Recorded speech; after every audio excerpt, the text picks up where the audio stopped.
Euclid ज्यामिति के परिचय में सबसे पहले परिचय दिया गया आपको बिंदु।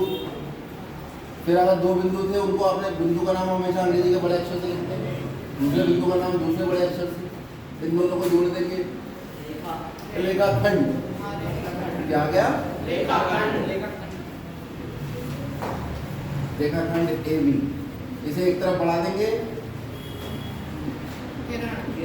किरण ए बी, दोनों तरफ बढ़ा देंगे रेखा।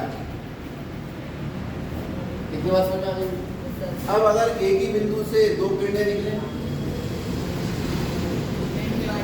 और ये एक बिंदु, इस किरण पे हमने एक बिंदु लिख दिया, इस किरण पे हमने दूसरा बिंदु लिख दिया, तो ये बन गया, व्यवस्था बन गई पूरी कोण। हाँ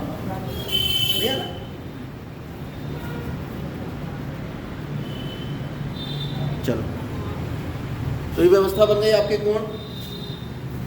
और ये जो कोण है इसका नाम कैसे लिखते हैं हम? कोण। कोण के लिए हम ये निशान लगाते हैं, ये निशान लगाओ या कोण बोलो, एक ही बात है। और कोण का जब नाम लिखते हैं तो ये जहाँ जो शीर्ष है, जहाँ से दो किरणें निकल रही हैं, कभी कभी ये किरणें नहीं होती है, कभी कभी रेखाखंड होते हैं, ठीक है, ये मिटा दोगे रेखाखंड बन जाएगा, लेकिन ये हमेशा शीर्ष रहेगा। तो शीर्ष का नाम बीच में, एक तरफ एक रेखाखंड पर, दूसरी तरफ दूसरे रेखाखंड पर, इसे कहते हैं कोण की भुजाएं। ये क्या है? ये एक भुजा है और ये दूसरी।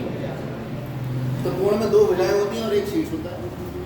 अगर भुजाओं पर कितने भी बिंदु है, कोई सा भी बिंदु आप पहले लिखो, बीच में हमेशा शीर्ष लगेगा। मान लो ये स्थिति आ गई,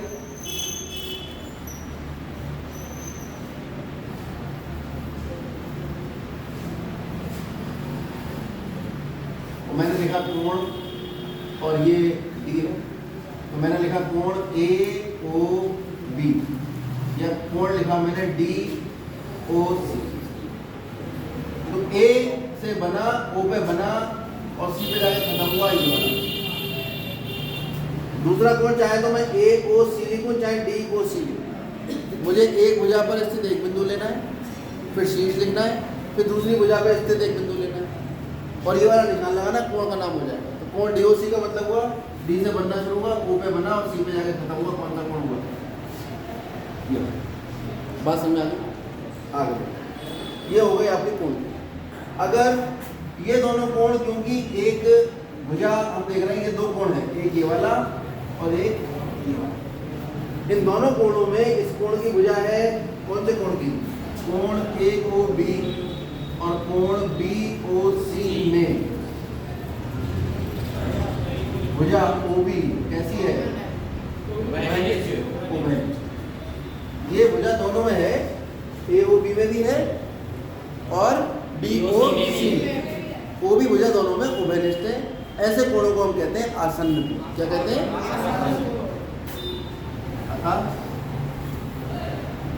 कोण कैसे होंगे? आसन्न कोण।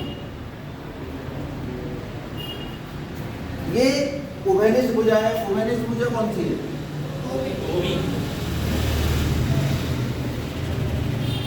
ओबी। और अउभयनिष्ठ भुजा कौन सी है?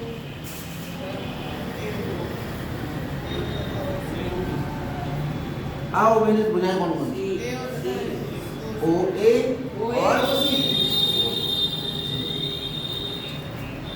अगर किन्हीं दो आसन्न कोणों में अउभयनिष्ठ भुजा एक सीधी रेखा में, आसन्न कोणों में अउभयनिष्ठ भुजा सीधी रेखा में, मतलब अगर ये एक भुजा है और दूसरी भुजा जो है वो दोनों एक ही रेखा में स्थित है और ये तीसरी भुजा है, एक आसन्न कोण ये है और एक आसन्न कोण, यानी ये दो कोण हैं, इनमें ये वाली भुजा जो कोसी है ये उभयनिष्ठ है और ये अउभयनिष्ठ है, और अउभयनिष्ठ भुजाएं एक ही रेखा में स्थित हैं, यानी ए ओ बी एक सरल रेखा। तो कोण ए ओ सी तथा कोण बी ओ सी रैखिक युग्म कोण कहलाता है।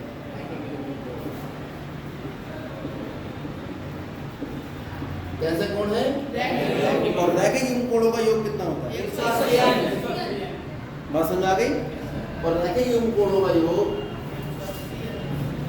180 डिग्री होता है। ये आपका अटल सत्य बात है, इसे सिद्ध नहीं किया जा सकता, केवल नाप कर देख सकते। एक रेखा में एक दूसरी रेखा खड़ी कर दो, उस पे दोनों कोण बने आसन वो रैखिक कोण होंगे, उन्हें नाप के जोड़ोगे कितना आएगा 180। घर पे कर लेना एक्सपेरिमेंट। इसके बाद बात करते हैं, हमारा जो पाठ का नाम है यूक्लिड ज्यामिति का परिचय। तो यूक्लिड ने ज्यामिति को अपनी एक किताब एलिमेंट के अंदर 13 चैप्टर के अंदर परिभाषित किया। उसमें उसने बिंदु की परिभाषा दी, रेखा की दी, जो हम पहले सब बता चुके हैं। उसने कुछ अपने नियम भी दिए जिन्हें पोस्टुलेट कहते हैं। उसने कहा कोई चीज़, अगर कोई एक चीज़ है और वो एक चीज़ दो चीज़ों के बराबर है, ए बी के बराबर है और बी सी के बराबर, तो ये दोनों भी आपस में, ये वाली बात उसने अप्लाई कर दी ज्यामिति। उसने कहा अगर एक भुजा एक दूसरी भुजा के बराबर है और यही वाली भुजा एक तीसरी भुजा के बराबर है, यानी कोई भुजा रेखाखंड है ए बी, वो बराबर है किसके, बी सी, और वही रेखाखंड ए बी बराबर है रेखाखंड सी डी और सी डी। तो ए बी बराबर है बी सी के और ए बी बराबर सी डी है। इसका मतलब एक ही वस्तु दो अलग अलग वस्तु के बराबर है, ये दोनों वस्तुएं भी आपस में बराबर होंगी। यहाँ से रिजल्ट निकलेगा। ये यूक्लिड के पोस्टुलेट आप पढ़ो, ठीक है। यानी एक ही वस्तु के बराबर वस्तुएं आपस में बराबर होती हैं। इसको ज्यामिति में कहोगे तो एक ही रेखाखंड के बराबर रेखाखंड आपस में बराबर होते हैं, और इसी को अगर उधर ले जाओगे आपका कोणों में, एक ही कोण के बराबर कोण आपस में बराबर होते, एक ही रेखा के समांतर रेखाएं आपस में समांतर, बहुत सारी चीजें आगे बढ़ती चली जाती। 12 इसी से हमारे सवाल हल हो जाएंगे। ठीक, एक बात और कही थी उसने कहा था किसी भी केंद्र और किसी भी रेखाखंड, अगर कोई रेखाखंड ए बी है तो इसे केंद्र मान लो, इसे दूरी मान लो, या बी को केंद्र मान लो, ए को। उसने कहा दुनिया के किसी भी रेखाखंड में एक सिरे को केंद्र मानकर और रेखाखंड को त्रिज्या मानकर एक वृत्त की रचना की जा सकती है।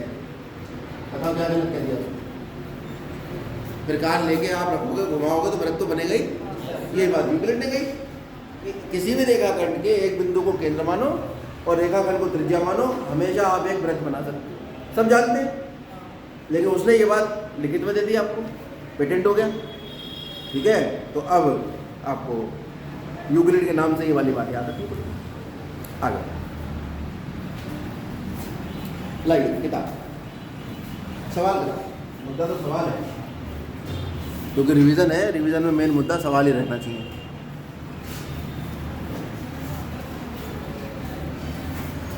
जैसे सवाल नंबर 6 एक्सरसाइज 5.1, एक ही एक्सरसाइज कोर्स में है और कोई नहीं, केवल 5.1 ही कोर्स में है। कह रहा है आकृति में उसने कहा AC बराबर है किसके, BD।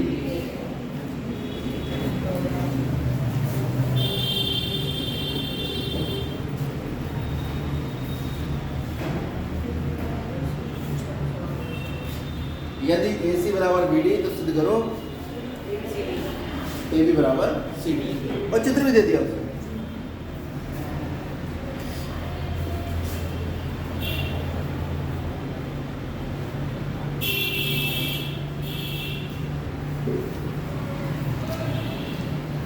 चलिए करते हैं सिद्ध करने में कितनी देर लगेगी? क्या दिया है हमें? AC बराबर, ये AC है और ये। उसने एक बात और कही जानी, अगर ज्यामिति में कोई एक चीज दूसरी चीज को ढक लेती है और दूसरी चीज पहली चीज को ढक लेती है तो वो आपस में बराबर हो। हम देख रहे हैं कि AC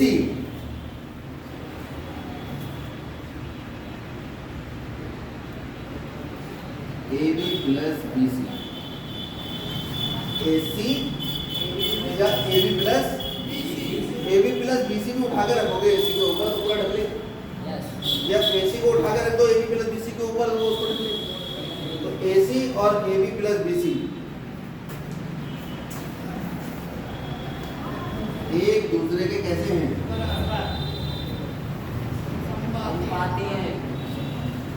संपाती का मतलब एक दूसरे को पूरा पूरा ढक है। और अगर संपाती है तो कैसे होंगे आपस में? AC बराबर AB प्लस समीकरण नंबर 1 लिख के छोड़ कोई दिक्कत? और लिख दीजिए क्यों है बराबर ये? यूक्लिड के नियम। यूक्लिड के नियम बात छोटी सी है। अब ऐसे आप देख रहे हो BD जो है वो पूरा पूरा ढक रहा है किसे? BC plus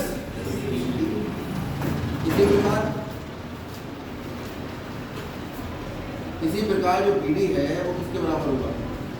BC plus CD। समीकरण नंबर 2 हमें क्या ज्ञात है? हमें ज्ञात है AC बराबर BD। तो दोनों की जगह AC और BD के मान रखते हैं। AC का मान कितना है? AB प्लस और BD का मान कितना है? अरे BC प्लस BC।